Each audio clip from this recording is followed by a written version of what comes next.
Horror कहानियां TV. अगली मौत किसकी? संजीव अपने दोस्तों राघव और प्रतीक के साथ बियर बार में बैठकर बियर पी रहा था। संजीव आज बहुत खुश लग रहा था। अरे यार, आज की पार्टी में तो मजा आ गया। तुम दोनों दोस्तों के साथ तो मेरी जिंदगी इतनी अच्छी है कि क्या बताओ कितनी अच्छी है। अरे भाई, अब दोस्ती की है तो जीना मरना सब साथ में। हाँ अरे यार सुनो, जल्दी से एक बियर और ऑर्डर करते हैं ना, एक आखिरी, और उसके बाद ये जश्न यहीं खत्म हो जाएगा। अरे हाँ, क्यों नहीं। वेटर, जल्दी से 2 बियर की बोतल लेकर आओ। आज मेरे दोस्तों को जश्न मनाना है, क्यों? इतने में वहां पर एक बहुत सुंदर लड़की छोटे छोटे कपड़े पहनकर हाथ में बियर की बोतल लेकर उसके पास आती है। ये लीजिए, आपने बियर ऑर्डर की थी ना, मैं लेकर आ गई। क्या बात है यार, इस बार की वेटर तो बड़ी सुंदर है। अब बियर लेकर आई हो तो अपने हाथों से ही पिला दो ना। हाँ, क्यों नहीं, जैसा आप बोलोगे मैं वैसा ही करूँगी। क्या बात है यार, अब तो लगता है रोज यहीं आना पड़ेगा। उसके बाद वो लड़की उन तीनों को बियर सर्व कर देती है। पार्टी करने के बाद वो तीनों अपने अपने घर जाते हैं। प्रतीक, संजीव और राघव को उनके घर छोड़कर जैसे ही अकेला अपनी कार में आकर बैठता है तो अचानक उसे एहसास होता है जैसे उसकी कार की पीछे वाली सीट पर कोई बैठा हुआ है। वो तुरंत पीछे मुड़कर देखता है। तुम यहाँ क्या कर रही हो? और तुम मेरी कार में कब आई? अरे तुम तो बार में वेटर थी ना। बस ऐसे ही मेरा दिल कर रहा था आपके साथ आपके घर चलने का, इसलिए मैं आपके साथ चली आई। अरे लेकिन तुम मेरी कार में आई कब? अभी कुछ देर पहले तो यहाँ पर मेरे दोस्त बैठे हुए थे। प्रतीक के इतना बोलते ही उस लड़के का चेहरा खतरनाक तरीके से बदल जाता है। उसकी आंखें पत्थर की तरह सफेद और पूरे शरीर पर नीली नीली नसें उभर आती है। गाड़ी चलाओ, पूरी स्पीड में चलाओ, और अगर तुमने गाड़ी रोकने की कोशिश भी की तो मुझसे बुरा कोई नहीं होगा। डर की वजह से प्रतीक के पसीने छूटने लगते हैं। उसका शरीर बुरी तरह से कांप रहा था। प्रतीक बिना कुछ सोचे समझे कार को फुल स्पीड से चलाना शुरू करता है। चलते चलते वो शहर से दूर एक पहाड़ी पर पहुंच जाता है और सामने अब सिर्फ पहाड़ी का किनारा दिख रहा है, जिसे देख प्रतीक घबराकर अचानक से कार को ब्रेक लगाता है। देखो, मुझे छोड़ दो मुझे। अगर मैंने गाड़ी जरा सी भी आगे बढ़ाई तो हम दोनों नीचे गिरकर मर जाएंगे। ये तो तुम्हें पहले सोचना चाहिए था ना। अब कुछ नहीं हो सकता।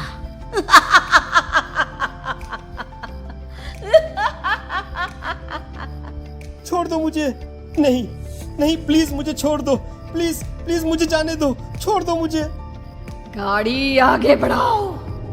और तभी अचानक से बिना प्रतीक के स्टार्ट किए उनकी कार आगे बढ़ती है और गहरी खाई में गिर जाती है।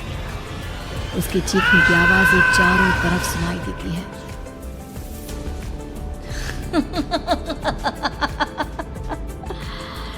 तुझे मारकर मेरे कलेजे में जल रही आग को थोड़ी शांति तो मिल गई, लेकिन अभी ये कहानी खत्म नहीं हुई।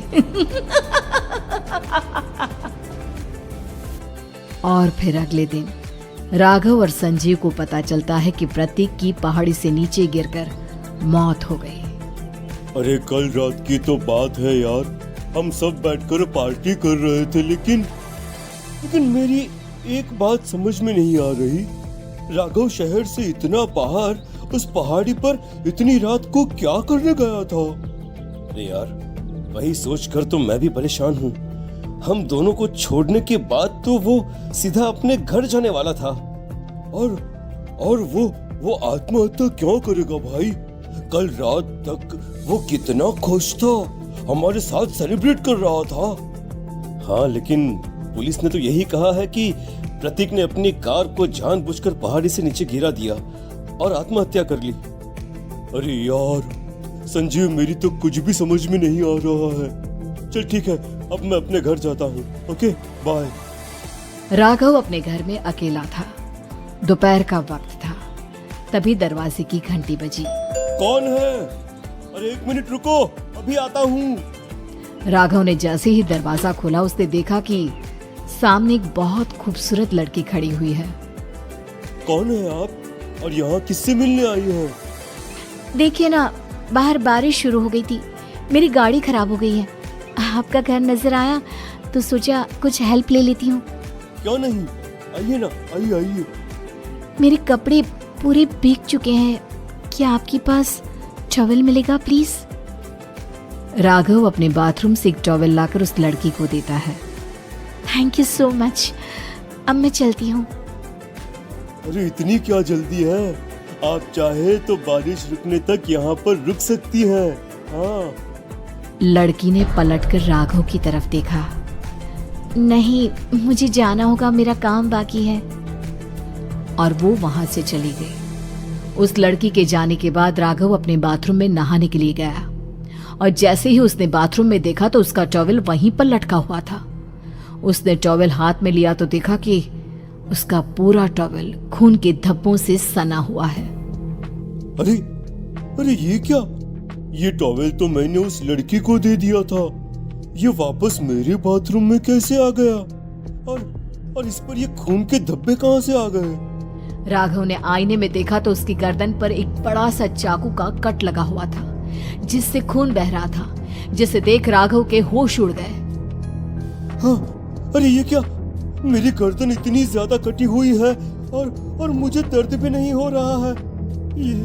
ये क्या हो रहा है मेरे साथ?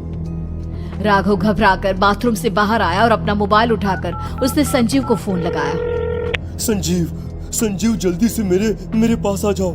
मुझे लगता है कुछ बहुत बड़ी गड़बड़ है, जल्दी आ जाओ। उधर से आवाज आई, लेकिन वो आवाज संजीव की नहीं बल्कि एक लड़की की थी। कुछ अजीब नहीं हुआ है, बस तुम्हारी मौत तुमसे मिलने आई थी और तुम्हें मारकर चली गई। अब तुम इस दुनिया का हिस्सा नहीं हो राघव, इसलिए तुम्हें अपनी गर्दन के कटने का दर्द भी महसूस नहीं हो रहा। नहीं, ऐसा नहीं हो सकता, ऐसा नहीं हो सकता। कौन हो तुम? तुम्हारी मौत। अब संजीव के पास खबर पहुंचती है कि राघव ने अपने ही घर में चाकू से गर्दन काटकर आत्महत्या कर ली। ये सुनने के बाद संजीव के होश उड़ गए। वो पसीने से तरबतर हो गया और एक अनजाना डर अब उसके दिल को सताने लगा। संजीव के साथ ही उसका एक छोटा भाई राजीव भी रहा करता था। अपने भाई को इस तरह परेशान देखकर राजीव उसके पास आया। अरे भैया, क्या हुआ भैया? आप इतने घबराए हुए क्यों लग रहे हैं? प्रतीक और राघव की मौत, मेरा मतलब मेरी कुछ समझ में नहीं आ रहा भाई। अचानक से मेरे दोनों दोस्तों ने आत्महत्या क्यों कर ली? अरे वो तो मेरी भी समझ में नहीं आ रहा है भैया। हाँ, हो सकता है कि कोई परेशानी होगी और इसीलिए उन्होंने ऐसा किया होगा। हाँ, लेकिन दोनों की जिंदगी में एक साथ परेशानी और दोनों का इतनी खतरनाक तरीके से आत्महत्या करना, कहीं ऐसा तो नहीं मैं भी मर जाऊंगा? अरे आप ऐसी बातें क्यों कर रहे हैं भैया? वैसे ही मैं इतना परेशान हूँ। जब से अंजलि ने मेरा साथ छोड़ा है तब से सब कुछ बहुत अजीब सा हो गया है। रोज रात को डरावने सपने आते हैं। ऐसा लगता है जैसे अंजलि बार बार मेरे सपनों में आकर मुझे डराने की कोशिश करती है। अंजलि का नाम सुनते ही संजीव की आंखें फट गई और उसके गले में आवाज अटक गई। उसके चेहरे पर घबराहट साफ नजर आ रही थी। कौन थी वो लड़की जिसने प्रतीक और राघव को आत्महत्या की आड़ में मौत के घाट उतार दिया? और कौन थी अंजलि जो बार बार राजीव के सपनों में आकर उसे डरा रही थी? अंजलि का नाम सुनकर संजीव इतना घबरा क्यों गया? इन सवालों के जवाब जानने के लिए देखिए इस खतरनाक कहानी का अगला भाग।